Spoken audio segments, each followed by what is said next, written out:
Si Takore at si Balde by IMs for All.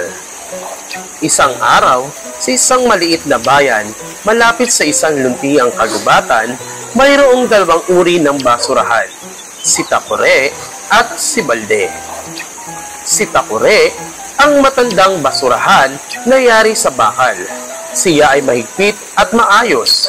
Maingat niyang tinatanggap ang mga tuyong basura gaya ng papel, plastik at bote.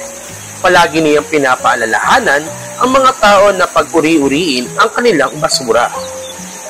Si Balde naman ang bagong basurahan na yari sa plastik.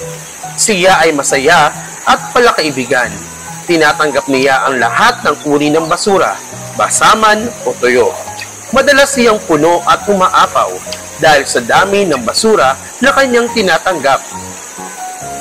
Isang araw, dumating ang isang malakas na ulan. Ang basura sa loob ni Balde ay nagkalat at nagdulot ng baha sa kalye. Nakita ito ni Takore at nalungkot siya para kay Balde. Sinabi niya kay Balde, "Alam mo ba, mahalaga ang pag-uuri ng basura. Kung pinag-uuri-uri natin ang mga ito, mas madali silang maiitapon at maiiwasan ang mga sakuna." Nahiya si Balde sa nangyari. Nangako siya kay Takore na magiging mas maingat na siya sa pagtanggap ng basura.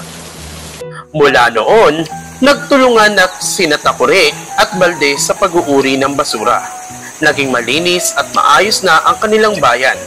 Natuto sila na ang pag-uuri ng basura ay hindi lamang para sa kalinisan, kundi para rin sa kaligtasan ng lahat.